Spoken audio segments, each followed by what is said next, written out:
You think they are applauding. You are wrong. They are not clapping. They are sharpening their knives. There is a fatal error in your operating system, a glitch that civilization has programmed into you since birth. You believe that success is meant to be seen. You believe that if you win, you should show the trophy. You believe that visibility equals power. This is the lie that will bury you. In the real world, the one governed by shadow, strategy, and human nature, showing off is not a display of strength. It is a confession of weakness. It is a signal that screams to every predator, every parasite, and every rival. Here is what I value. Here is where I am vulnerable. Come and take it. I am going to show you why silence is the only true luxury left.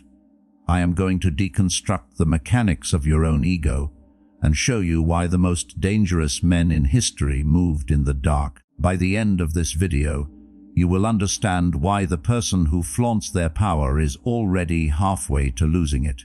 But you have to listen because the noise of your own ego is loud and we are here to kill it. Phase 1. The mechanics of the target. Let's strip away the morality. I am not here to tell you that bragging is bad or impolite. I don't care about politeness. I care about survival, and strategically showing off is suicide. Machiavelli wrote in The Prince that a ruler must avoid being hated above all else. He can be feared, yes, but hatred is the engine of rebellion, and nothing generates hatred faster than the reckless display of fortune in the face of those who lack it.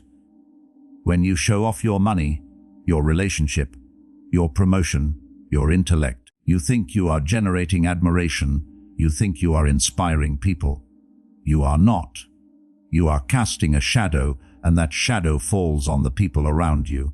It highlights their inadequacies. It reminds them of their failures. It triggers a primal biological alarm system in their brain that says, "He has resources that I do not. He is a threat." You are creating enemies out of neutrals. Think of the sniper. What is the sniper's first rule? Concealment. The moment the sniper reveals his position, even if he is the most lethal weapon on the battlefield, he is dead. He becomes a target for artillery. When you post that photo of your watch, when you talk loudly about your quarterly earnings, when you subtly drop names to show how connected you are firing a flare gun into the night sky. You are illuminating your position. You are saying, "I am here. I have something worth taking, and the world is full of takers." There is a concept in physics called the observer effect. The act of observing a system changes the system. In psychology, this is weaponized. When people observe your success, they do not just watch it, they interfere with it. They start to sabotage, not always openly. The human animal is too cunning for open warfare. They sabotage through delay, through forgetting to pass on a message, through subtle slander, through the passive withdrawal of support, the friend who suddenly becomes too busy to help you move, the colleague who accidentally leaves you off the email chain, the partner who starts picking fights about nothing right after you get a big win. This is the tax of visibility. You bought the applause with the currency of your safety. Was it worth it? Velen called it conspicuous consumption. He thought it was about status. But if you look deeper into the dark psychology of the tribe, it is about survival. In ancient tribes, if you hoarded more meat than you could eat and flaunted it while others starved, you didn't become the chief. You became the dinner. We have not evolved. We just wear suits. The instinct to level the playing field, to tear down the tall poppy, is encoded in our DNA. So ask yourself, why are you painting a target on your back? Do you crave the dopamine of a like so much that you are willing to risk the ruin of your real life? Silence is camouflage. In a world where everyone is screaming, "Look at me," the man who stays in the shadows is invisible. And because he is invisible, he is safe. He can maneuver. He can flank. He can strike, and no one sees him coming until it is too late. Phase 2, the intelligence leak, the blueprint of destruction. Now we go deeper. This is not just about envy. Envy is emotional. This is tactical. Information is ammunition. Every time you open your mouth to brag, You are leaking intelligence. You are handing your enemies the blueprints to your psychological structure. Let's analyze this coldly. When you show off something, you are not just showing an object or an achievement. You are revealing a value. You are telling the world, this is what matters to me. This is where I derive my worth. If you brag about your money, you are telling me that your security is tied to your bank balance. If I want to hurt you, I don't attack your family. I attack your finances. I attack your reputation. I threaten a lawsuit. I know exactly where you will bleed the most. If you brag about your intellect, if you are always the one correcting people, always the smartest guy in the room, you are telling me that your ego is tied to being right. If I want to destroy you, I don't need to outsmart you. I just need to humiliate you publicly. I need to frame you as incompetent. You will collapse because I struck the pillar that holds up your self-esteem. Do you see? You are giving me the codes to your destruction. Machiavelli advised the prince to be a great pretender and dissembler, to never let his true nature be known. Why? Because if I know what you love, I can use it against you. If I know what you fear, I can weaponize it. When you are constantly broadcasting your life, you are stripping yourself of armor. You are naked in a room full of people wearing armor. There is a reason the most powerful people in the world, the truly powerful, not the influencers renting Lamborghinis, are often the quietest. They are ghosts. You don't know where they live. You don't know who they are dating. You don't know what their next move is. They operate in a vacuum of information. And because you know nothing about them, you cannot manipulate them. You cannot predict them. You cannot trap them. But you are easy. You posted your location. You posted your plans. You posted your complaints. You posted your wins. I can build a psychological profile of you in 10 minutes just by scrolling through your feed. I know you seek validation from authority figures. I know you are insecure about your background. I know you have a temper when your intelligence is questioned. I own you, and I haven't even said a word to you yet. This is the danger of the open book philosophy. Society tells you to be authentic, to share your truth, to be vulnerable. Society wants you weak. Authenticity is not the same as overexposure. You can be real without being reckless. You can be honest without being defenseless. The outlier understands the value of the fog. He keeps his cards against his chest, not because he is hiding a crime, but because he is hiding his power. When you conceal your intentions, you create a state of suspense. People become uneasy. They have to guess. And when people have to guess, they often guess that you are more powerful than you actually are. Silence amplifies competence. If you say nothing, people assume you are thinking something profound. If you say everything, you remove all doubt that you are a fool. Stop leaking. Stop handing out the map to your own fortress. Burn the map. Memorize the terrain and let them wander in the dark while you watch from the high ground. Phase 3. The paradox of signaling. The imposter's scream. Let's talk about the signal. In biology, there is a principle called handicap principle. A peacock grows a massive, colorful tail. It is heavy. It makes him slow. It makes him easy to catch by predators. Why does he do it? To signal to the female, I am so strong I can survive even with this massive handicap. It is a biological flex. But humans have distorted this. In the human hierarchy, the signal has inverted. We have reached a point in culture where the louder the signal, the weaker the reality. The dog that bites does not bark. The bark is a warning. The bark is fear. The bark is saying, please don't come closer. I'm afraid I might have to fight you. The bite is silent. The bite just happens. When you are constantly showing off how hard you are, how grinding you are, how alpha you are barking. You are signaling a deep, rotting insecurity. You are trying to convince yourself, not us. Truly wealthy people, old money, generational power, do not wear brand names covered in logos. They wear unbranded cashmere. They drive nondescript cars. They do not talk about money. Why? Because money is like oxygen to them. It is just there. You don't walk around talking about how much air you are breathing unless you are suffocating. If you are talking about it, you are suffocating. You are signaling scarcity. When you brag about how many women you can get, you are signaling that female attention is rare and valuable to you. You are putting it on a pedestal. You are revealing that you are not the prize. They are.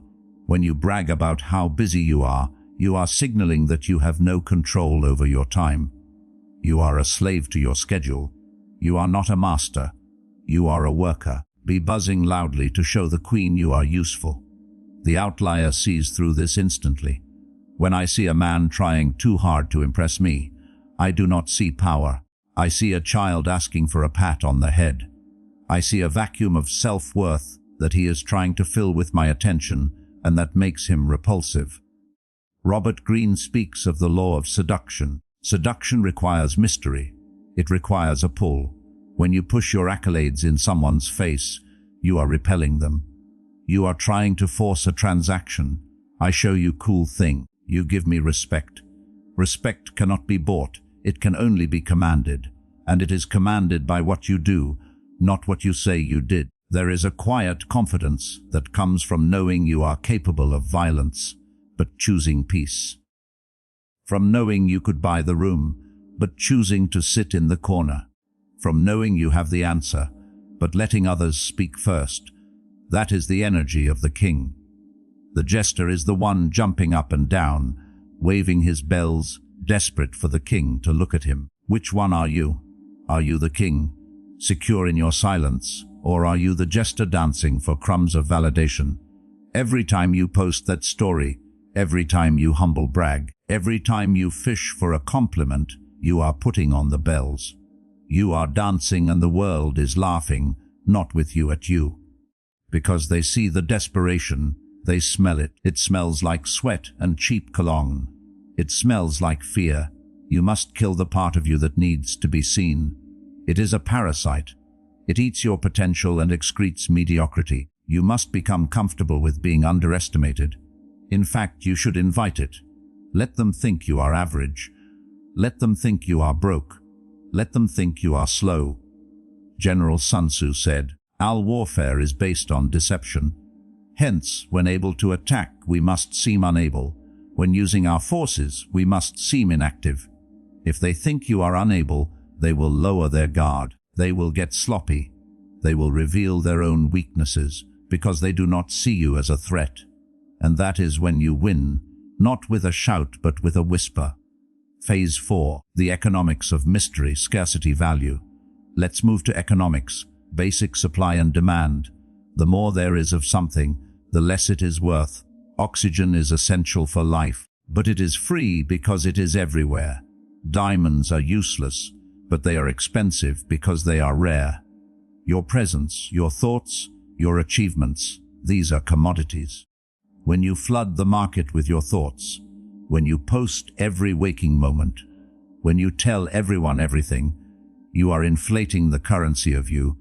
You are making yourself common. You are becoming copper. You are always available, always visible, always open, and common things are treated with indifference. Common things are stepped on, but the Machiavellian understands the power of scarcity. If you want to increase your value, you must reduce your supply. You must withdraw. Think about the artist who releases an album every year versus the one who disappears for 5 years. When the one who disappeared finally speaks, the world stops. Why? Because we are starved for it. We value it because we had to wait for it. We value it because we don't know when it will happen again. When you show off, you are giving away your value for free. You are flooding the market. You are begging people to consume you. Stop. Create a famine. Starve them of your presence. Starve them of your information. When you finally do reveal something, a project you've been working on for years, a skill you've mastered in the dark, it hits with the force of a revelation. It has weight. People respect weight. Imagine you are in a meeting. One man talks for 20 minutes, listing all his ideas, interrupting, trying to prove he is smart. Another man sits back, listens, watches, and then at the very end speaks 3 sentences that solve the problem. Who holds the power? The second man. Because he held his cards, he let the inflation of words destroy the first man's value.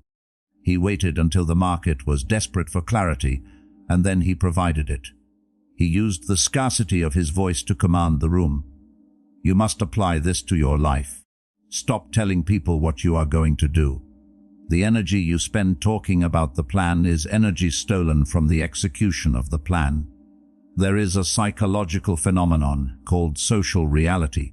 When you tell someone your goal and they say good for you, your brain releases dopamine. It feels the satisfaction of the achievement before you have actually achieved it. You tricked your brain. You got the reward without the work. And because you already got the reward, your drive to do the actual work dies. You talked your dream to death. Silence preserves the tension. Silence keeps the pressure cooker sealed. That pressure is what drives the engine. If you open the valve to whistle and show off steam, the engine stops. Keep the valve shut. Let the pressure build. Let it become dangerous. Let it drive you forward with a force that terrifies you. Do not trade your potential for a cheap hit of dopamine from a stranger. Do not trade a diamond for a penny. Be rare. Be scarce. Be the gold coin in a pile of copper. Phase 5, the master and the slave, the validation trap. We have to confront the darkest truth of all, the hierarchy. When you show off, you think you are asserting dominance. You think you are the master. But look closer at the dynamic. Who is performing you? Who is judging them? The performer is the subordinate. The judge is the superior. When you brag, you are submitting an application. You are saying, please look at this. Please tell me it is good. Please tell me I am good. You are handing them the gavel. You are placing yourself on trial. This is the ultimate reversal of the laws of power. Law 1 says never outshine the master. But in this scenario, by trying to outshine everyone, you make everyone your master. You make the collective opinion of the mob your god. You become a slave to their reaction. If they applaud, you feel high. If they ignore you, you crash. If they criticize you, you spiral. Your emotional state is no longer under your control. It is outsourced to the whims of people you don't even respect. Is that power? Is that the alpha mindset? No, that is servitude. The true master does not need the validation of the slave. The lion does not turn to the sheep and ask, "Did I hunt well today?" The lion eats. The lion sleeps. The opinion of the sheep is irrelevant to the existence of the lion. To be truly mentally untouchable, you must break this chain. You must fire the audience. You must reach a point of internal solidity where your own assessment of your actions is the only one that registers. I did this well. I did this poorly. That is it. The moment you look sideways to check if anyone saw you do it, you have lost. You have reintroduced the weakness. You have invited the parasite back in. This is why Machiavelli warned against the court of public opinion. He knew it was fickle. He knew that the crowd who cheers for you today will drag your corpse through the streets tomorrow. Do not build your house on the sand of their praise. Build it on the rock of your own discipline. When you stop showing off, you reclaim your sovereignty. You take back the strings. You stop dancing. And when you stop dancing, people stop looking at you as entertainment. They start looking at you as an entity, a force. They may not like you. They may not understand you, but they will respect you because they realize you do not need them. And in a world of needy, desperate, loud people, the man who needs nothing is the man who owns everything. Phase 6, the law of the grey man, strategic mediocrity. We are not done. We have diagnosed the sickness. Now we must engineer the cure. In the world of intelligence, CIA, MI6, Mossad, there is a concept known as the grey man. The grey man is the most dangerous operative in the field. Not because he is the strongest, not because he has the biggest gun, but because you do not remember him. He enters the room, extracts the information and leaves. If you ask the people in that room to describe him, they would struggle. Average height, brown hair, nothing special. He is a ghost in the machine. You must apply the law of the Grayman to your life. This is the art of strategic mediocrity. When you show off, you are painting yourself in neon. You are making yourself a person of interest. You are inviting audit. You are inviting scrutiny. You are inviting challenge. The gray man paints himself in beige. He drives a reliable, boring car. He wears clothes that do not scream, "Look at me." He speaks about mundane topics, weather, sports, traffic. But underneath the beige, he is building an empire. His bank account is compounding in silence. His mind is sharpening in silence. His network is expanding in silence. Why does he do this? Because he knows that obscurity is security. When you appear average, people lower their defenses around you. They speak freely. They reveal their secrets. They do not see you as a threat. So, they do not try to block you. Imagine you are in a negotiation. If you walk in wearing a 50,000 watch and a custom suit, the other side immediately thinks he has money. I need to charge him more. I need to be careful. But if you walk in looking like a tired mid-level manager, they relax. They think they have the upper hand. They might even feel sorry for you. And that is when you strike. You use their underestimation as a weapon. You extract the best deal because they never saw the shark swimming in the water. They only saw the driftwood. Stop trying to look like a boss. The real boss looks like a janitor until he signs the check. There is a profound freedom in being underestimated. It is a cloak of invisibility. It allows you to move through social circles, business deals, and hierarchies without triggering the immune system of the group. The immune system attacks foreign bodies.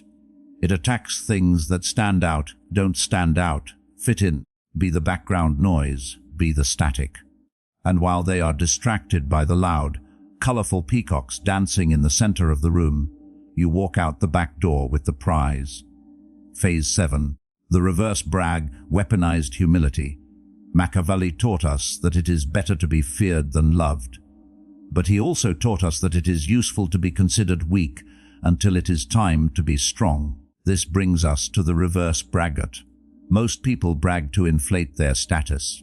The reverse braggart deflates his status to hide his power. This is the ultimate manipulation. When someone asks you how business is going and you say, "It's booming. We just hit 1 million," you have triggered envy. You have triggered a loan request. You have triggered a competitor. But what if you said, "It's a grind. The market is tough right now. We're just trying to keep the lights on"? What happens? Sympathy. They feel bad for you. They might even offer to help. Safety. They no longer view you as a threat. They cross you off their rival list. Information. Because they think you are struggling. They might share their own struggles, giving you valuable intel on their weaknesses. You have gained 3 tactical advantages by simply hiding your win. This is not lying. This is information control. You are under no obligation to provide a full and accurate financial report to your neighbor, your cousin, or your Instagram followers. Sun Tzu said, "Appear weak when you are strong and strong when you are weak." If you are strong and you appear strong, you are just a target. If you are strong and you appear weak, you are a trap. Be the trap. Let them lecture you. Let them give you advice. Let them think they are smarter than you. Nod, smile, take notes, feed their ego, starve your own, and then when the time comes to execute, when the promotion is on the line, when the deal is closing, when the confrontation happens, you drop the hammer. The shock of your competence will paralyze them. They will not be able to process it. But I thought he was struggling. I thought he didn't know what he was doing. The cognitive dissonance will break their ODA loop. Observe, orient, decide, act. They will freeze. And while they are frozen trying to reconcile the loser, they thought you were with the winner you just revealed yourself to be. You have already won. Use humility as a mask, not because you are humble, but because you are strategic. Phase 8, the physics of hate, the evil eye. We must touch on something darker now, something that borders on the spiritual, though it is deeply rooted in psychology. Every culture in history has a name for it, The Greeks called it Bascania, the Romans invidia. In the East, nazar, the evil eye, the belief that a gaze of envy can physically harm you. You might be a man of science. You might think this is superstition, but analyze it through the lens of energy and psychology. When thousands of people direct negative energy, jealousy, and I hope he fails thoughts toward you, does it have zero effect? Even if you don't believe in metaphysics, believe in the subconscious. When you know you are being watched by hateful eyes, you change. You become paranoid. You become stiff. You start second-guessing yourself. You feel the weight of the expectation. This is the physics of hate. Envy is a heavy isotope. It radiates toxicity. When you show off, you are inviting this radiation into your life. You are opening the door and saying, "Please come in. Please hate me." Why would you do that? Why would you want to swim in a pool filled with sharks? There is a reason why lottery winners often go bankrupt, get divorced, or suffer tragic accidents within years of winning. It is not just bad money management. It is the crushing weight of the envy of everyone they know. The friends who sue them, the family who guilts them, the strangers who target them. They showed the trophy and the tribe tore them apart. To protect your peace, you must protect your privacy. You must build a firewall against the evil eye. Keep your wins in the circle of trust. And that circle should be small, tiny.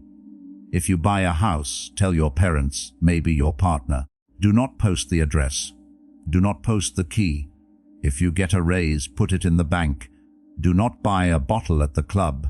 Every time you share a win with someone who does not genuinely love you, you are converting that win into a loss. You are converting an asset into a liability. You are turning a blessing into a curse.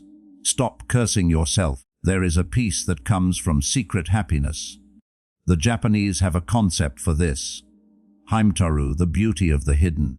A flower that blooms in the forest where no one sees it is still beautiful. In fact, it is more beautiful because it exists for itself, not for an audience. Your life should be that flower. Let the happiness exist for you. Let the success be yours. The moment you share it with the envy-ridden masses, you dilute it, you taint it, you make it dirty. Keep it clean, keep it hidden, keep it safe. Phase 9, the void of power, the God mode. So what is the end game? If you stop showing off, if you stop seeking validation, if you become the grayman, if you embrace the silence, what do you get? You get the ultimate prize. The prize that money cannot buy. Sovereignty. You become the sole ruler of your internal world. When you no longer need the world to witness your power, you effectively become a god in your own universe. You are self-sustaining. You are self-validating. This is God mode. In video games, God mode means you cannot be hurt. You walk through walls. You fly. The rules do not apply to you. In life, God mode is when the opinions of others no longer penetrate your skin. You walk through the walls of social pressure. You fly above the noise of status games. The rules of the rat race do not apply to you because you are not running in it. You are watching it. You see the rats running. You see them biting each other for a piece of cheese. You see them exhausting themselves to buy things they don't need to impress rats they don't like. And you just breathe. You are free. This is what Machiavelli wanted for the prince. Not just political power, but psychological fortitude, the ability to stand alone. A wise prince should rely on what is in his own control, not on what is in the control of others. Your Instagram likes are in the control of others. Your reputation is in the control of others. Your status symbols are in the control of the market, but your silence, that is yours. Your discipline, that is yours. Your hidden wins, those are yours. When you reclaim these things, you reclaim your life. You stop being a character in someone else's movie. The successful friend, the rich guy, the smart girl. You become the director of your own movie. And the director sits behind the camera. He is not in the shot. He is in the dark, but he controls everything. Be the director. Stop fighting for screen time. Let the actors dance. Let the clowns perform. Let the peacocks scream. You just say action and you say cut. I want you to try something. The next time you have a massive win, the next time you feel that surge of I have to tell someone, don't kill that urge. Crush it, swallow it. Take that energy, that excitement, and hold it inside your chest. Feel it burn. It will feel uncomfortable. It will feel like you are going to explode. Good. That is the feeling of your power growing. That is the feeling of your battery charging. Do not discharge it. Go to sleep with that secret. Wake up with that secret. Walk through your day knowing you have a nuclear reactor in your chest that no one knows about. Watch how it changes your walk. Watch how it changes your eye contact. People will look at you and wonder, what does he know? Why is he smiling like that? They will feel the weight. They will feel the gravity. And you will realize for the first time in your life that you don't need them to clap. You don't need them to know. You know, and that is enough. You have now entered the realm of the outlier, the realm of the shadow. It is lonely here, but it is real. If this opened your eyes, understand this is only what I can show publicly. There are videos I cannot upload for everyone. There are aspects of dark psychology that I simply cannot discuss publicly on YouTube without being censored or demonetized. The algorithm suppresses the most powerful information. Those exist behind the join button. If you're still here, you're not like the others. Subscribe if you haven't. But if you want what's hidden, click the join button and step into the architect level. You will unlock exclusive uncensored videos that dive into the deepest parts of the human psyche. Most won't. That's the point.